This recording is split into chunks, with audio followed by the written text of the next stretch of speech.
Boa tarde, pessoal. Sou o professor Marcelo de Biologia. Espero que vocês estejam bem, como os familiares de vocês, e também estejam respeitando a quarentena, né? Até porque se trata de um problema de saúde pública.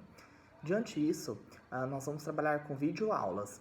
E o nosso primeiro tema da nossa videoaula vai ser os ciclos biogeoquímicos. E dentre esse tema nós vamos ver o que é o ciclo biogeoquímico, a importância dos ciclos biogeoquímicos e os fatores que influenciam a velocidade de um ciclo biogeoquímico, além de quais são os principais ciclos e estudar um pouquinho sobre eles, ok? Então vamos lá. Primeiramente, os ciclos biogeoquímicos compreendem os processos pelos quais os organismos retiram os elementos químicos ou compostos da natureza para serem utilizados por eles, devolvendo em seguida ao ambiente.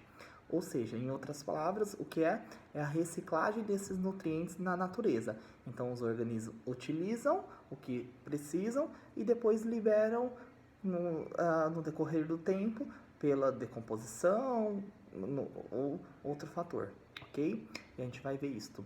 Então, esses ciclos biogeoquímicos possibilitam que os elementos interajam com o meio ambiente e os seres vivos, ou seja, garantem que o elemento flua pela atmosfera, hidrosfera, litosfera e biosfera, ou seja, ele vai passando por todas as partes do planeta e os organismos vão se utilizando deles. E aí, posteriormente, que nunca falte. Por isso que chama-se reciclagem, a ciclagem desses elementos para que sempre tenha, ok?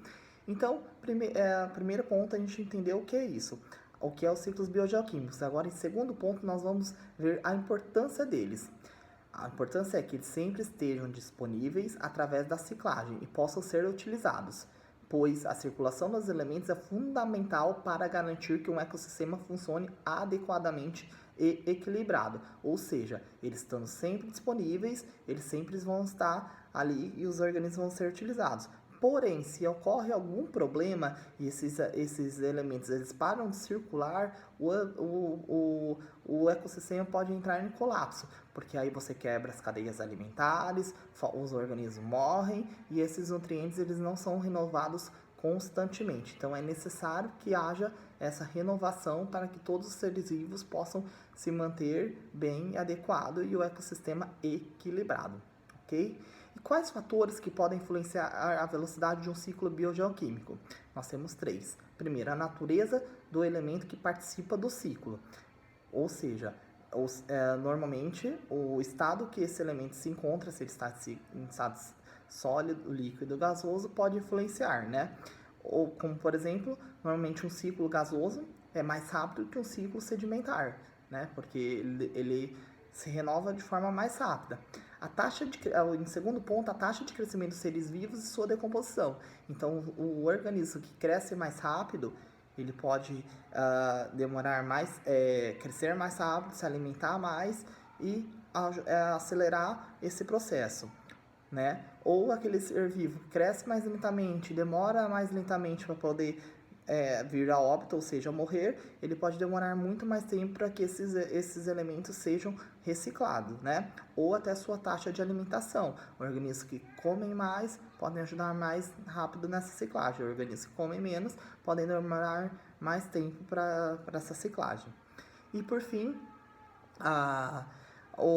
as atividades do homem também podem influenciar a velocidade desse ciclo ou não. Por exemplo, atividades agropecuárias, poluição, extração de minerais e a produção de energia podem afetar a ciclagem desses elementos. Como? Atividades agropecuárias podem acelerar ou diminuir quando você remove a terra, quando você tira toda a vegetação, você pode, quando você mata toda a vegetação ali, você está acelerando, porém você quebra o ciclo porque ela vai parar de respirar, parar de fazer os ciclos. A poluição vai matar todos os organismos que estão ali, ou seja, também esse ciclo não vai ser renovado. E essa extração desses minerais também, que eles poderiam ser utilizados de uma outra forma pelos organismos, vão ser utilizados por nós de outra forma, ou seja, a gente não vai fazer essa ciclagem, ok? Então todos esses processos podem influenciar na velocidade ou não, como também se deixar de quebrar esse ciclo ou não. Dentre todos esses ciclos, nós temos vários que são importantes, mas os principais são, que podemos destacar o ciclo da água, do oxigênio, do nitrogênio e do carbono. Então vamos falar um pouquinho sobre o ciclo da água. O ciclo da água, também conhecido como ciclo hidrológico, refere-se ao quê? Ao movimento contínuo que a água faz pela natureza, passando de um estado para o outro, ou seja, passando do estado líquido, sólido ou gasoso. Porque lembrando que a água é um dos poucos elementos que se encontram na natureza das três formas: estado líquido nos rios, estado sólido nas montanhas, estado gasoso nas nuvens, né? Então, a água, ela passa por essas três transformações e ela é de extrema importância. E essas transformações de circulação se desenvolvem através do quê? Dos processos de evaporação, condensação, precipitação, infiltração e transpiração. Então, o ciclo da água é contido por essas 5 etapas: evaporação, condensação, precipitação, infiltração e transpiração. E a água, ela tem grande importância por quê? Porque ela é indispensável para a manutenção da vida. Ou seja, 60% a 70% do nosso corpo, do corpo humano, é composto por água. Ela é responsável praticamente por quase todas as funções realizadas pelo nosso corpo, né? Como a hidratação do organismo, levar os nutrientes às células, expulsar as substâncias tóxicas do corpo pelo suor ou pela urina, né? E aí, então, ela tem grande importância e ela precisa ser renovada, porque nós necessitamos utilizar essa água constantemente para a nossa sobrevivência, porque lembrando, sem água nenhum ser vivo sobrevive, né? Então, ela precisa ser encontrada ali em estado líquido, sempre para que a gente possa ser consumida, para que essa água possa ser consumida. E onde é encontrada essa água em estado líquido? É encontrada na natureza, distribuída nos rios, lagos, mares, oceanos, né, de forma líquida, em camadas subterrâneas do solo ou geleiras, né, que essa água pode ser encontrada também em forma líquida. Por mais que as geleiras, a parte superficial esteja congelada, a parte inferior, ela sempre pode estar, ela também tem a parte de líquida, né. Então, o ciclo da água é composto por essas etapas que eu falei, e aí a gente vai entender um pouquinho como que funciona o ciclo da água na natureza. Então, primeiramente, o calor é irradiado pelo sol, que aquece as águas do rio, lagos, mares e oceanos, ocorrendo o quê? A evaporação dessa água. Nesse momento ocorre o quê? A transformação do estado líquido da água para o seu estado gasoso, à medida que ela se desloca da superfície da Terra para a atmosfera. Então, conforme ela vai subindo, essa água ela é transformada de estado líquido para o estado gasoso. Aí esse vapor de água que ela se esfria e se acumula na atmosfera e se condensa na forma de gotículas que formarão as nuvens e nevoeiros. Então ela evaporou e aí ela forma o quê? As nuvens, né? Nesse momento ocorre o processo de condensação, ou seja, a transformação do estado gasoso da água para o seu estado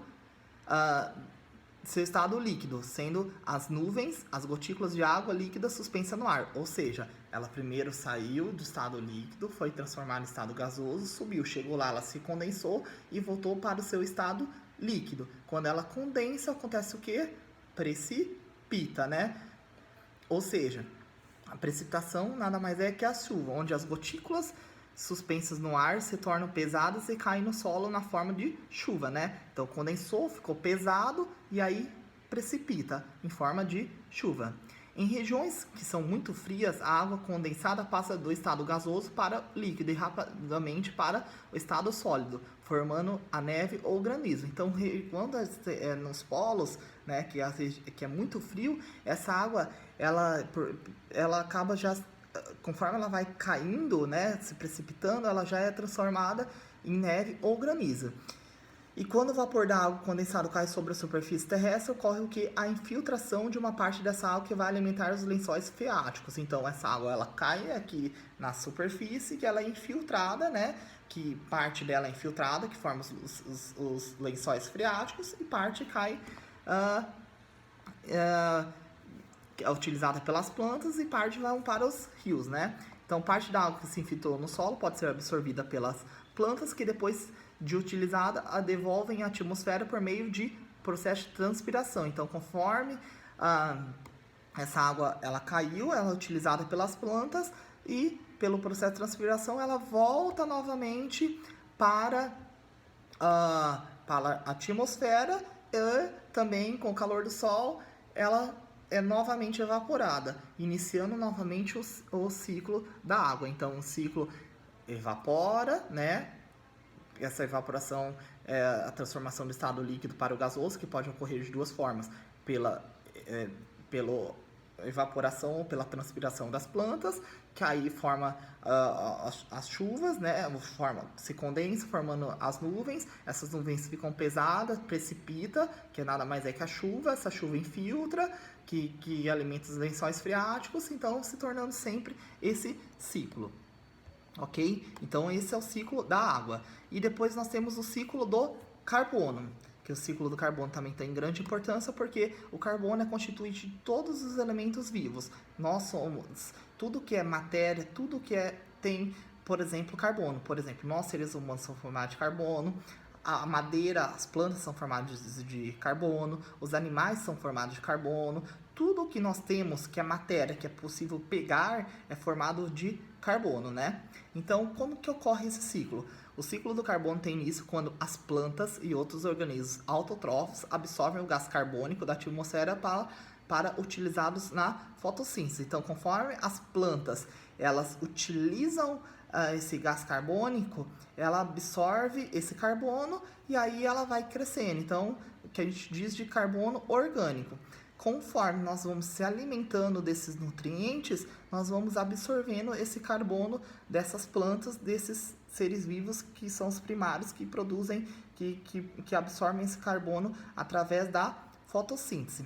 Conforme todos os seres vivos respiramos, nós também estamos liberando esse carbono para a atmosfera, ou seja, através da fotossíntese esse carbono é absorvido e através que aí esse carbono ele é repassado para nós através do oxigênio, né? E aí através que a gente respira, que a gente está respirando, né? A gente vai liberando o que? Esse CO2, ou seja, a gente vai liberando esse carbono para a atmosfera. Quando nós morremos, esse carbono, ou nós morremos os animais, esse carbono, ele fica, parte dele é liberado para a atmosfera através das bactérias e parte dele é absorvido pelo solo e pelos nutrientes pelas bactérias, que por sua vez também depois acabam liberando. E uma parte também pode formar os combustíveis fósseis, que é o petróleo, né, que a gente utiliza. E esse carbono que é formado do petróleo, ele vai ser liberado quando? A partir do momento que nós utilizamos esse em forma de combustível. Então, quando nós andamos com nossos carros, nós também estamos liberando o carbono. Quando nós queimamos esse carbono nas fábricas, nós liberamos os carbonos, né? Então a gente tem várias liberações, ou até mesmo quando a gente bota fogo numa floresta ou ocorre um incêndio, a liberação desse carbono para a atmosfera. Então esse carbono ele sempre vai ser liberado a partir do momento que um organismo morre, a liberação desse carbono para a atmosfera, renovando então o ciclo dessa forma. As plantas fazem fotossíntese, absorvem esse carbono, né? E a gente, através da respiração, libera esse carbono, ou através da nossa da morte dos organismos, também há a liberação desse carbono para da atmosfera. Então, esse processo é um processo rápido, né? E o carbono é devolvido ao meio na mesma velocidade que é sintetizado pelos produtores, pois a devolução de carbono ocorre continuamente por meio da respiração durante a vida dos seres. Então, há diversas formas, né, dessa liberação desse carbono, pela nossa respiração ou pela morte dos organismos que também liberam esse gás carbono, tá bom? Então, esse conteúdo está disponível na página 82 e 83 e 84 no livro didático de vocês, tá? E 85 também. E aí, a próxima aula, nós vamos falar sobre os próximos ciclos que tem, que são bem compridos, ok? Fico à disposição de vocês para tirar qualquer dúvida e podem me escrever por e-mail ou pelo Messenger ou da forma que vocês acharem melhor. Muito obrigado, até mais.